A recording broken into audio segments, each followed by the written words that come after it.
Deux des avions de guerre électronique les plus avancés de la marine américaine sont entrés en collision en plein vol devant des milliers de personnes. Pas dans une zone de guerre, pas en territoire ennemi. Lors d'un spectacle aérien en Idaho, 4 membres d'équipage à bord de 2 EA, un 8J Growler foncé vers le sol avec seulement quelques secondes, peut être moins, pour prendre la décision la plus importante de leur vie. La question n'est pas seulement de savoir comment cela a pu arriver. La question c'est comment quelqu'un a-t-il pu s'en sortir vivant. Ce devait être une célébration, une journée de fierté, une journée où des milliers de familles, de vétérans et de passionnés d'aviation s'étaient rassemblés à la base aérienne de Mountain Home, en Idaho, pour voir certaines des machines les plus puissantes jamais construites prendre leur envol. Mais le 17 mai 2026, cette célébration s'est transformée en quelque chose que personne dans cette foule n'oubliera jamais. 2 EA, un 8J Growler, des avions avancés de guerre électronique exploités par la marine américaine, sont entrés en collision en plein vol pendant ce qui devait être une manœuvre de formation de routine. Pas derrière des portes closes, pas pendant une mission d'entraînement classifiée, mais là, devant des milliers de spectateurs, y compris des enfants, des familles et d'autres militaires. Au moment où c'est arrivé, le temps a semblé s'arrêter. L'EA, un 8J Growler, n'est pas un avion comme les autres. C'est l'un des appareils les plus sophistiqués et les plus importants sur le plan stratégique de tout l'arsenal militaire américain. Construit sur la cellule du F, A-10-8F Super Hornet, le Growler est conçu expressément pour l'attaque électronique, brouiller les radars ennemis, perturber les communications et ouvrir la voie aux avions de frappe en territoire hostile. Ce ne sont pas des avions conçus pour le divertissement, ce sont des avions conçus pour la guerre. Les appareils impliqués dans l'incident semblent avoir appartenu à un escadron d'attaque électronique basé à la Naval Air Station Whidbey Island, dans l'État de Washington, le principal centre d'entraînement de la marine pour les équipages de Growler. Chaque avion transportait 2 membres d'équipage, un pilote dans le siège avant et un officier des systèmes d'armes, aussi appelé WSO, dans le siège arrière. Cela signifie que 4 aviateurs militaires hautement entraînés se trouvaient à bord de ces 2 avions lorsqu'ils se sont touchés. Ce que montrent les images et les premiers rapports, c'est ceci. Les 2 Growlers effectuaient une manœuvre de ralliement, une procédure où un avion se déplace pour reprendre sa position en formation à côté ou derrière un autre. C'est une partie standard du vol militaire. Les pilotes s'y entraînent régulièrement. Mais lorsque l'avion suiveur s'est rapproché pour réduire la distance, quelque chose a mal tourné. L'appareil arrière est arrivé par le haut plutôt que par le bas, ce qui va à l'encontre des pratiques standards du vol en formation. En se rapprochant, le pilote semble avoir perdu le contact visuel avec l'avion de tête. En aviation, on appelle cela « going belly up » lorsque le ventre de votre appareil fait face à l'autre avion et que votre propre cellule bloque votre ligne de vue. À ce moment-là, le pilote ne pouvait plus voir clairement où se trouvait l'avion de tête. En quelques secondes, les 2 avions sont entrés en contact. La dérive verticale du Growler de tête a heurté le dessous de l'avion suiveur, presque comme une lance traversant le métal vers le haut.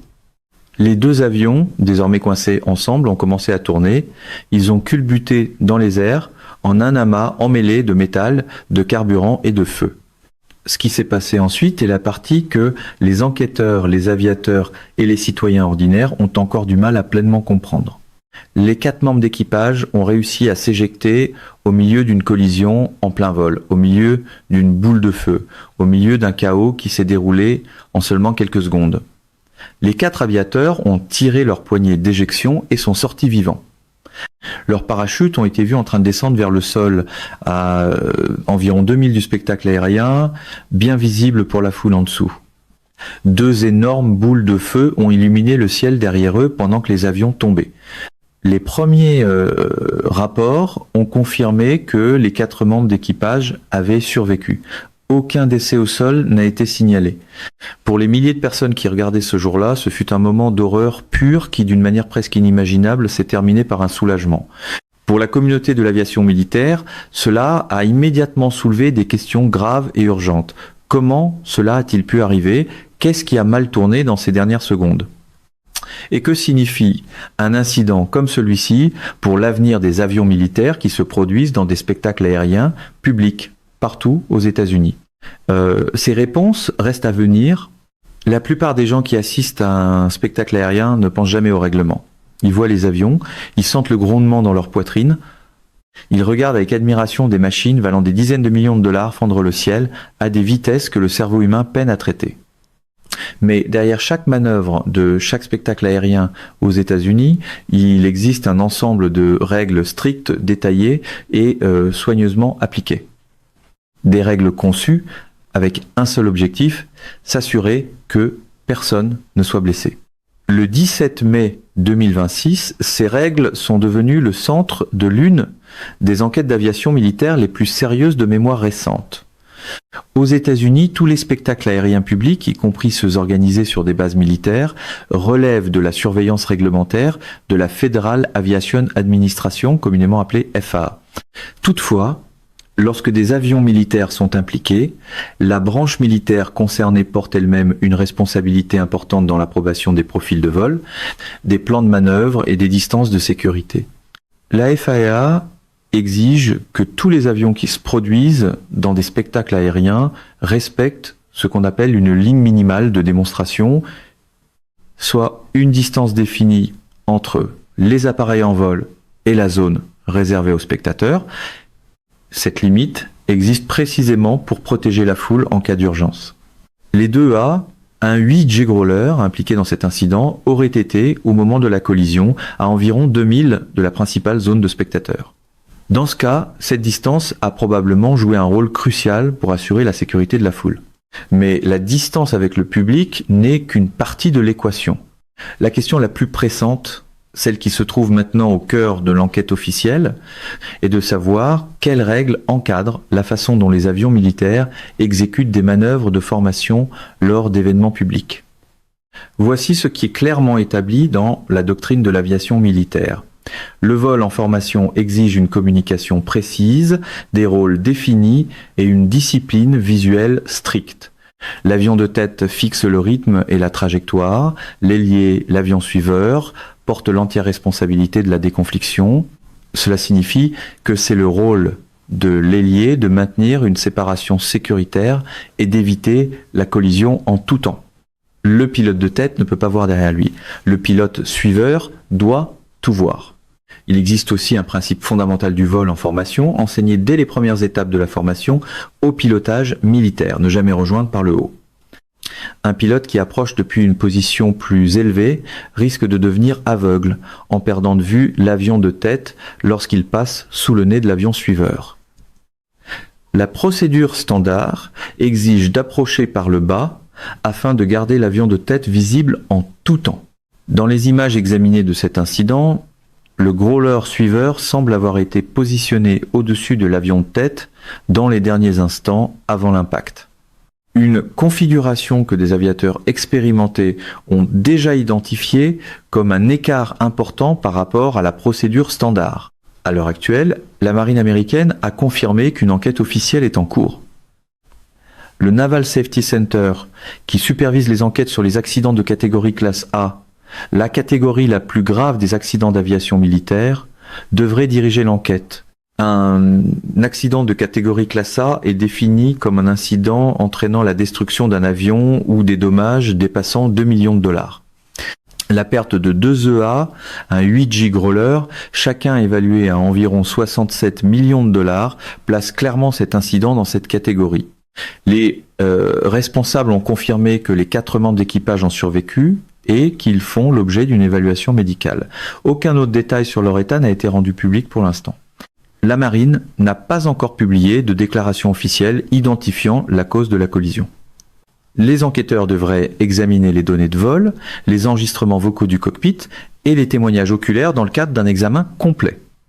Une autre question attire aussi beaucoup d'attention au sein de la communauté de l'aviation militaire, et elle dépasse largement ce seul incident. Des avions de combat, des appareils précisément conçus et construits pour la guerre électronique, et non pour la performance publique, devraient-ils effectuer des manœuvres serrées en formation devant des foules civiles? L'EA 18J Growler n'est pas les Blue Anges. ce n'est pas les Thunderbirds. Ces équipes s'entraînent ensemble chaque jour précisément dans le but d'offrir des performances publiques de précision. Leurs pilotes consacrent des milliers d'heures à perfectionner des manœuvres conçues pour être exécutées à courte distance en toute sécurité. Les équipages de Growler sont entraînés pour le combat, pour la suppression électronique, pour opérer dans un espace aérien contesté face à des menaces ennemies. L'écart entre ces deux mondes, la préparation au combat et la performance de spectacle aérien, est maintenant impossible à ignorer. Chaque réponse que l'enquête mettra au jour comptera, non seulement pour la marine, non seulement pour la base aérienne de Mountain Home, mais pour chaque installation militaire aux États-Unis qui ouvre ses portes au public et envoie ses avions dans le ciel au-dessus de lui. 2 avions, 67 millions de dollars chacun, disparus en quelques secondes, mais les conséquences de ce qui s'est passé à la base aérienne de Mountain Home, le 17 mai 2026, vont bien au-delà du prix de 2 avions détruits. Elles touchent la politique militaire, les débats sur la sécurité publique, les salons des familles militaires partout en Amérique, et une conversation beaucoup plus vaste que les forces armées américaines ne peuvent plus discrètement mettre de côté. Que se passe-t-il lorsque la machinerie de guerre rencontre l'ouverture d'une célébration publique? Le coût financier et ce qu'il signifie réellement. Les chiffres sont brutaux et immédiats. Chaque EA, un 8G Growler, porte une valeur estimée d'environ 67 millions de dollars. 2 avions détruits représentent une perte combinée d'environ 134 millions de dollars en matériel militaire. Du matériel entièrement financé par les contribuables américains. Mais la véritable conséquence financière va plus loin que les avions eux-mêmes. L'EA, un 8G Growler, n'est pas un appareil qui peut être remplacé rapidement ou facilement. Les chaînes de production ne sont pas illimitées. L'approvisionnement de ces plateformes hautement spécialisées de guerre électronique est limité. Chaque Growler perdu, peu importe les circonstances, réduit directement la capacité d'attaque électronique de la marine à un moment où cette capacité est jugée de plus en plus essentielle aux opérations militaires modernes. La guerre électronique n'est plus une préoccupation secondaire sur le champ de bataille. À une époque de radars ennemis sophistiqués, de réseaux de défense aérienne avancés et d'espaces aériens de plus en plus contestés, le Growler est considéré comme l'un des actifs les plus stratégiquement précieux exploités par l'armée américaine. En perdre 2, non pas au combat, non pas en mission, mais lors d'un spectacle aérien domestique, représente une conséquence que les planificateurs militaires devront peser soigneusement pendant des mois. La conséquence politique, un système sous le microscope. Au-delà de la perte financière, cet incident a placé tout le cadre de participation militaire au spectacle aérien directement sous le microscope. Depuis des décennies, les spectacles aériens sur les installations militaires remplissent un objectif important et réel. Ils renforcent la confiance du public, célèbrent le service, relient les communautés civiles aux hommes et aux femmes qui les défendent. Ils inspirent la prochaine génération d'aviateurs et d'ingénieurs. Cette valeur est réelle et elle n'est pas rejetée. Mais cet incident impose une question sérieuse et nécessaire. Utilise-t-on les bons avions pour les bonnes raisons lors de ces événements? Les Blue Angels et les Thunderbirds existent précisément parce que l'armée a reconnu que la performance publique exige une discipline d'entraînement complètement distincte. Ces pilotes ne font pas simplement voler des avions de combat devant des foules. Ils consacrent toute leur affectation, et parfois des années, à maîtriser une série précise de manœuvres conçues exclusivement pour des démonstrations publiques sécuritaires. Les équipages de Growler n'ont pas cet entraînement. On ne s'attend pas à ce qu'il l'ait. Leur expertise se trouve ailleurs, dans la suppression électronique, dans la coordination au combat, dans les opérations sous le feu ennemi. Leur demander d'effectuer des manœuvres serrées en formation devant des foules civiles introduit une catégorie de risques que leur entraînement ne vise pas spécifiquement. Des experts en aviation militaire et d'anciens pilotes de chasse soulèvent déjà publiquement ce point et les conclusions de l'enquête devraient soit valider, soit remettre en question la politique existante sur les avions autorisés à se produire dans des spectacles aériens publics et dans quelles conditions. La conséquence humaine, les familles, les communautés et la foule Il y a une autre dimension à cette histoire qu'aucun document de politique ne peut pleinement saisir. Des milliers de personnes ont vu cette collision en temps réel. Des familles, des enfants, des vétérans, des gens venus à Mountain Home ce jour-là pour célébrer l'armée américaine et qui ont plutôt regardé 2 avions tomber du ciel en flammes. L'impact psychologique d'être témoin d'une urgence aérienne d'une telle ampleur ne peut pas être sous-estimé. Pour beaucoup de personnes dans cette foule, particulièrement les enfants et les vétérans ayant une expérience du combat, ce qu'ils ont vu ce jour-là restera avec eux. En même temps, la survie des 4 membres d'équipage a donné à cette histoire une dimension de soulagement véritablement extraordinaire. Dans un scénario où l'issue réaliste aurait presque certainement été fatale, 4 aviateurs s'en sont sortis. Ce fait n'a pas échappé aux communautés autour de la base aérienne de Mountain Home. Des communautés profondément liées aux familles militaires qui y vivent et qui y servent, les conjoints, les parents et les enfants de militaires qui ont vu ces parachutes descendre du ciel savent exactement ce que ces voiles représentent. Ils savent ce que cela signifie lorsqu'un pilote s'éjecte. Ils savent aussi à quel point tout a frôlé l'autre issue. La conséquence plus large, une conversation que l'Amérique doit avoir.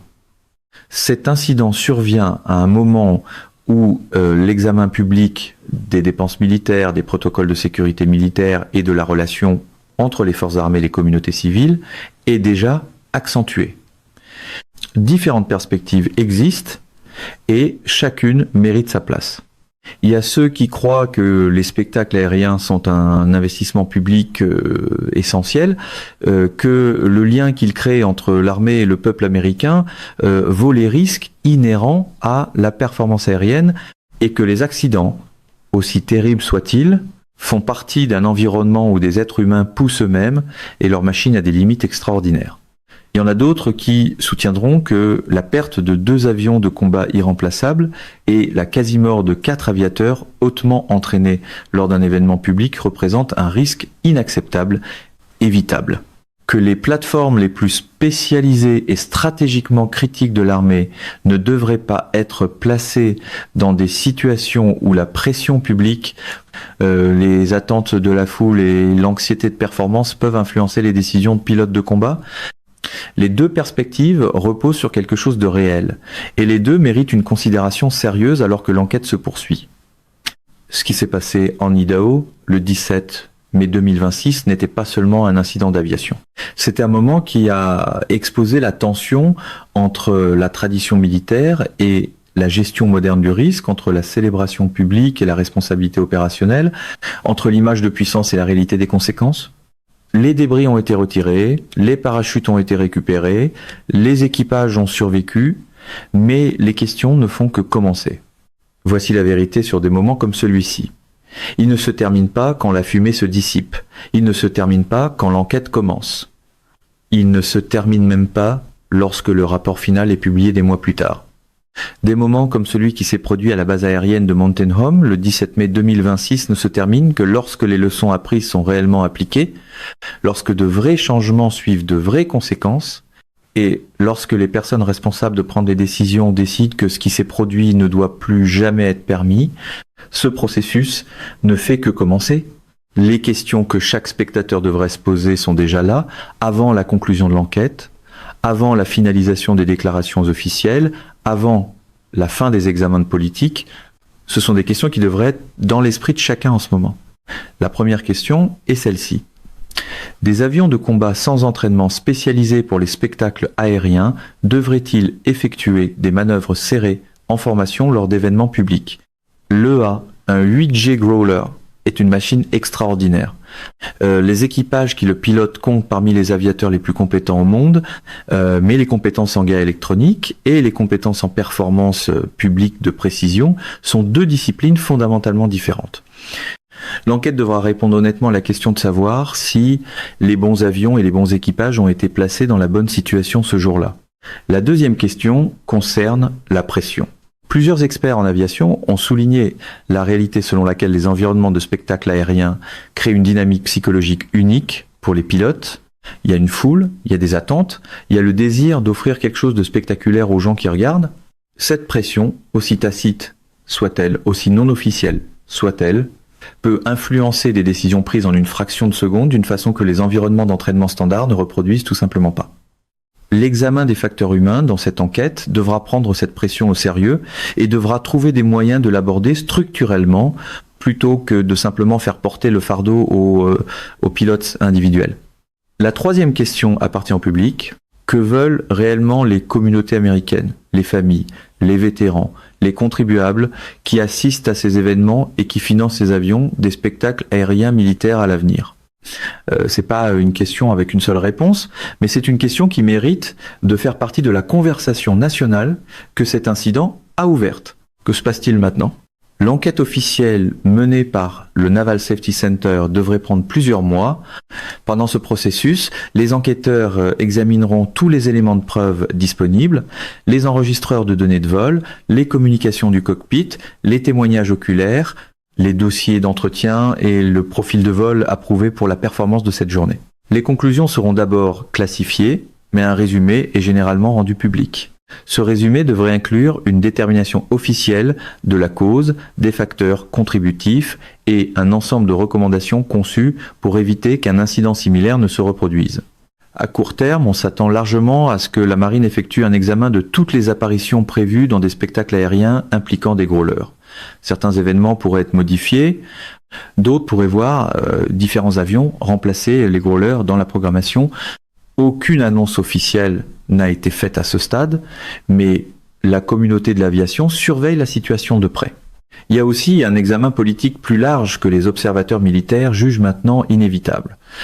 La question de savoir quels avions conviennent aux performances publiques de spectacles aériens et quelles exigences d'entraînement supplémentaires devraient être obligatoires avant qu'un avion de combat apparaisse devant une foule civile est maintenant officiellement sur la table comme jamais auparavant. Les personnes qui méritent d'être reconnues. Avant de refermer cette histoire, un groupe de personnes mérite d'être nommé directement, les hommes et les femmes dont le travail quotidien a rendu possible la survie de 4 aviateurs à ce qui n'aurait pas dû être survivable. Les spécialistes de l'équipement de survie des équipages, ces professionnels formés dans les escadrons de chasse de la marine, de l'armée de l'air et des marines, dont le travail chaque jour consiste à inspecter, entretenir et certifier les sièges éjectables et les systèmes de parachute qui gardent les pilotes en vie lorsque tout le reste échoue. Ils ne pilotent pas les avions. Leurs noms ne sont pas inscrits sur le côté des appareils. Ils ne se tiennent pas devant la foule.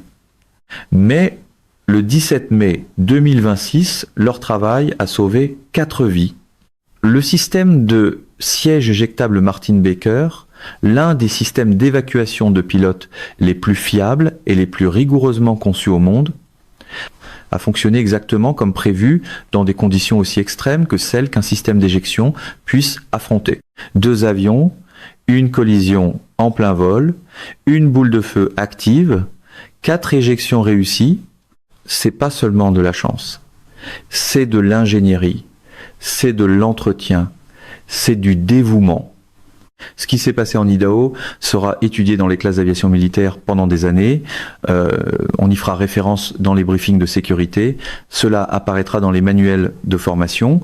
Ce sera l'histoire que les instructeurs raconteront lorsqu'ils voudront faire comprendre à leurs élèves, de la façon la plus viscérale et la plus indéniable possible, pourquoi la discipline de formation existe, pourquoi la gestion de la pression compte, et pourquoi les règles écrites dans l'aviation militaire ont été écrites de la manière la plus dure qui soit. Parce qu'en aviation, le règlement n'est pas de la bureaucratie, c'est de la mémoire. Il est écrit dans les expériences de ceux qui sont venus avant. Et parfois, il est écrit dans les secondes qui séparent la survie de la tragédie. 4 membres d'équipage s'en sont sortis. 4 familles ont retrouvé les leurs et une nation qui regardait avec horreur a pu reprendre son souffle. Cette histoire ne parle pas seulement de 2 avions tombés du ciel, elle parle de ce que signifie servir, de ce que signifie faire confiance aux personnes à côté de vous et à l'équipement sous vous, et de ce que signifie ne jamais, pas une seule seconde, tenir la sécurité pour acquise. Mesdames et messieurs, notre émission d'aujourd'hui s'arrête ici. Nous vous invitons à partager votre avis personnel dans la section des commentaires ci-dessous. Perspective politique vous salue et vous donne rendez-vous très bientôt.